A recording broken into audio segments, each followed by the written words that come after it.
ಅಂದ್ರೆ ಏನು? ಹುಳ. ಸ್ವಲ್ಪ ಜೋರಾಗಿ ಹೇಳ್ಬೇಕು. ಎಲ್ಲಿ ಇರುತ್ತೆ ಹುಳ? ಹೊಟ್ಟೆ ಒಳಗಡೆ. ಚಿಕ್ಕ ಮಕ್ಳಿಗೂ ಹುಳ ಬೇಗ ಆಗುತ್ತೆ, ಕರೆಕ್ಟ್ ಅಲ್ವಾ? ಹೆಸರು ಜಂತುಗಳು, ಹುಳ, ಅದರಿಂದ ಏನ್ ಪ್ರಾಬ್ಲಮ್ ಆಗುತ್ತೆ? ಯಾರಿಗೇನಾದ್ರೂ ಐಡಿಯಾ ಇದೆಯಾ? ಸರಿ ನೋಡೋಣ. ಹೌದು, ಅನೇಮಿಯಾ, ಬ್ಲಡ್ ರಕ್ತ ಕಡಿಮೆ ಆಗ್ಬಿಡುತ್ತೆ. ಅದು ಹುಳ ನಾವು ಏನ್ ತಿಂತಾ ಇರ್ತೀವಿ ಅದು ಹುಳ ತಿನ್ಬಿಡ್ತಾರೆ. Okay, next slide.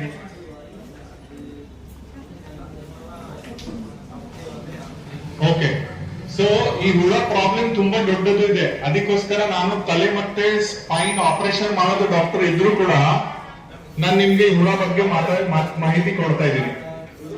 ಯಾಕೆಂದ್ರೆ 25%, 25% of population is carrying worms. ಅದರಿಂದ ತುಂಬಾ ಕಾಯಿಲೆಗಳು ಬರ್ತವೆ. ಅದು ನೋಡೋಣ ಯಾವ್ಯಾವ ಕಾಯಿಲೆ ಬರ್ತದೆ ಅಂತ. ನೆಕ್ಸ್ಟ್,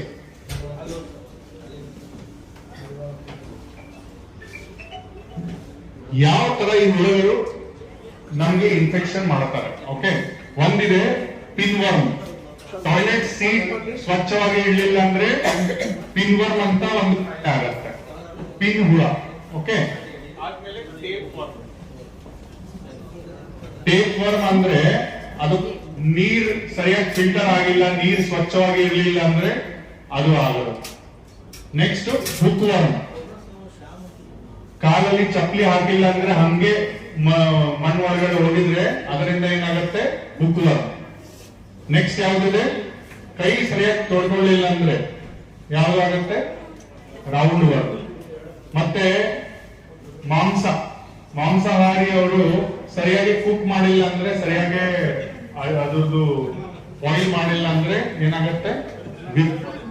ಓಕೆ, ನೆಕ್ಸ್ಟ್, ಅದರಿಂದ ಮಕ್ಕಳಿಗೂ ಅಥವಾ ಹಿರಿಯರಿಗೂ ಎಲ್ಲರಿಗೂ ಅಬ್ಡಮಿನಲ್ ಪೇನ್, ಹೊಟ್ಟೆ ನೋವು. Okay, constipation and colic. Constipation ಏನ್ ಹೇಳ್ತೀವಿ ಕನ್ನಡದಲ್ಲಿ? ಮೂರು ವ್ಯಾಧಿ. ಓಕೆ, ಡಯರಿಯಾ ಅಂದ್ರೆ ಬೇಬಿ. ಓಕೆ, ನೆಕ್ಸ್ಟ್ ನಾಸಿಯಾ, ವಾಂತಿ ತರ ಸೆನ್ಸೇಷನ್ ಆಗ್ತಾ ಇರೋದು. ನೆಕ್ಸ್ಟ್ ಬ್ಲೋಟಿಂಗ್ ಆರ್ ಗ್ಯಾಸ್ ಜಾಸ್ತಿ ಆಗೋದು. ಫಟೀಗ್ ಅಂದ್ರೆ ಶಕ್ತಿ ಇಲ್ಲ, ದೌರ್ಬಲ್ಯ ತರ ಫೀಲ್ ಆಗ್ತಾ ಇರೋದು, ಅದು ಫಟೀಗ್. ಮತ್ತೆ ತೂಕ ಜಾಸ್ತಿನ ತುಂಬಾ ಜನ ಬರ್ತಾರೆ, ಅಮ್ಮ ಹೇಳ್ತಾರೆ ನನ್ ಮಗುಗೆ ಸರ್ ಎಷ್ಟು ತಿಂತಾರೆ, ಒಂದು ಬಕಾಸುರ ತರ ತಿಂತಾರೆ, ಬಟ್ ತೂಕ ಜಾಸ್ತಿ ಆಗಲ್ಲ ಸರ್. ಯಾಕೆ? ಹೊಟ್ಟೆ ಒಳಗಡೆ ಏನಿದೆ? ಹುಳ ಇದೆ, ಆ ಹುಳ ತಿಂದಿರ್ತಾರೆ ಅವೆಲ್ಲ. ಓಕೆ, ನೆಕ್ಸ್ಟ್, ಸೊ ಇದೆಲ್ಲ ನೀವು ನೋಡಿದಿರ. ಗ್ಯಾಸ್ ಆಗೋದು, ಬೇದಿ ಆಗೋದು, ವಾಂತಿ ತರ ಬರೋದು, ನಿದ್ದೆ ಬರ್ತಾ ಇರೋದು, ಅಥವಾ ಹಸು ಇರಲ್ಲ, ಅಥವಾ ತುಂಬಾ ಜಾಸ್ತಿ ಹಸು ಆಗೋದು, ತುಂಬಾ ಜಾಸ್ತಿ ವೆಯ್ಟ್ ಲಾಸ್ ಆಗೋದು, ಹೊಟ್ಟೆ ನೋವು ಆಗೋದು, ಮತ್ತೆ means stools. What you call stools in Kannada?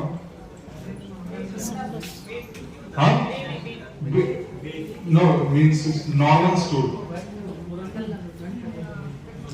Okay, so passing worms in the stool. ಸಂಡಾಸ್ ಅಲ್ಲಿ ವರ್ಮ್ಸ್ ಆಚೆ ಬರ್ತಾರೆ. ನೆಕ್ಸ್ಟ್ ಈ ತರ ಇರ್ತಾರೆ ನೋಡಿ, round worm, whip worm, hook worm ಮತ್ತೆ ಟೇಪ್ ವರ್ಮ್. ಓಕೆ, ಇದಕ್ಕೆ ಏನಾದ್ರೂ ಈ ತರ ಪ್ರಾಬ್ಲಮ್ ಇದ್ರೆ ಎಕ್ಸಾಮಿನೇಷನ್ ಮಾಡಕ್ಕೆ ಅದು ಸಂಡಾಸ್ ತಪಾಸಣೆ ಮಾಡಬೇಕಾಗುತ್ತೆ, ಬ್ಲಡ್ ಟೆಸ್ಟ್ ಮಾಡಬೇಕಾಗುತ್ತೆ, ಪೂರ್ತಿ ಎಕ್ಸಾಮಿನೇಷನ್ ಡಾಕ್ಟರ್ ಹತ್ರ ಬಂದು ಎಕ್ಸಾಮಿನೇಷನ್ ಮಾಡಿಸಿ, ಯಾವತ್ತೂ ಆ ಬಾಡಿ ಹೊಟ್ಟೆ ಒಳಗಡೆಯಿಂದ ಬಾಡಿ ಒಳಗಡೆ ಹೋಗಿ ತಲೆ ಒಳಗಡೆ ಹೊಟ್ಟೋಗ್ಬಿಡುತ್ತೆ. ಆ ಕಂಡೀಷನ್ ನಾವು ಯಾವಾಗಲೂ ಆಪರೇಷನ್ ಕೂಡ ಬರುತ್ತೆ. ಆ ತರ ಇದ್ರೆ ಸಿಟಿ ಸ್ಕ್ಯಾನ್ MRI ಕೂಡ ಮಾಡಬೇಕಾಗುತ್ತೆ.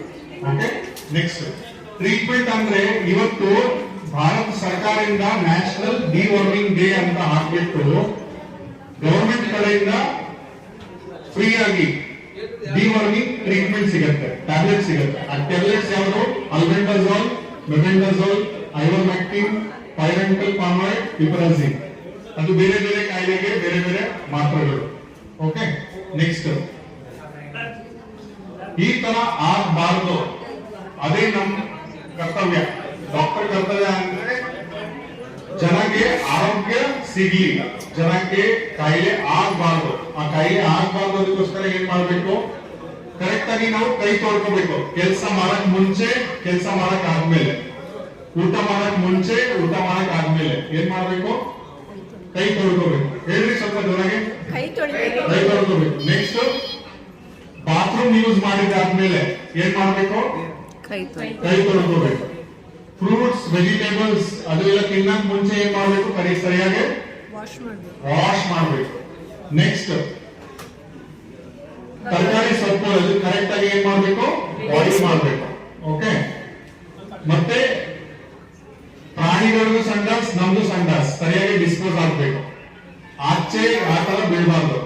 That is why in America and all you see, if they are walking the dogs, what they do, they pick up their own dog shit and they correctly dispose it, which we are not bothered about. ಇಲ್ಲಿ ಏನು ಎಲ್ಲ ಕಡೆ ಯಾವ ಜನ ಎಲ್ಲ ಏನ್ ಮಾಡ್ತಾರೆ. Okay, do not eat raw beef, pork or fish. ಅದು ಮಾಂಸ, ಕಚ್ಚಾ ಮಾಂಸ ತಿನ್ಬಾರ್ದು. ಓಕೆ, ಹಸಿ ತಿನ್ಬಾರ್ದು, ಕರೆಕ್ಟ್ ಆಗಿ ಬಾಯ್ಲ್ ಮಾಡ್ಕೊಂಡು. ಮತ್ತೆ ಮಕ್ಕಳದು ಉಗುರು ಏನ್ ಮಾಡ್ಬೇಕು, ಕರೆಕ್ಟ್ ಆಗಿ ರೆಗ್ಯುಲರ್ ಆಗಿ ಏನ್ ಮಾಡ್ಬೇಕು, ಕಟ್ ಮಾಡ್ಬೇಕು. ಮತ್ತೆ ಒಂದು ಅಂಡರ್ವೇರ್ ಚೇಂಜ್ ಮಾಡ್ಬೇಕು, ಚೆಕ್ ಮಾಡ್ತಾ ಇರ್ಬೇಕು. ಅಂಡರ್ವೇರ್ ಒಳಗಡೆ ಹುಳ ಇರುತ್ತೆ ಯಾವತ್ತು. Okay, keep food cover and drink clean water. ನಮ್ಮ ಆಹಾರ ನಾನೇನ್ ಮಾಡ್ಬೇಕು, ಕವರ್ ಮಾಡ್ಕೊಂಡಿರ್ಬೇಕು. ಮತ್ತೆ ನೀರ್ ಯಾವ ಪ್ರಕಾರ ಕುಡಿಬೇಕು, ಕ್ಲೀನ್ ವಾಟರ್, ಸ್ವಚ್ಛ ನೀರು. ಓಕೆ, ಆಚೆ ಸಂಡಾಸ್ ಮಾಡಬಾರ್ದು.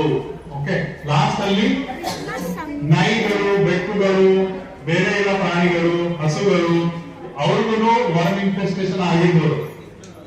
ಅವರು ಸಂಡಾಸ್ ಚೆಕ್ ಮಾಡಿದ್ರೆ ಗೊತ್ತಾಗ್ಬಿಡುತ್ತೆ. ಆ ತರ ಏನಾದ್ರು ಇದ್ರೆ ಅವ್ರಿಗೂ ಟ್ರೀಟ್ಮೆಂಟ್ ಮಾಡ್ಬೇಕಾಗತ್ತೆ.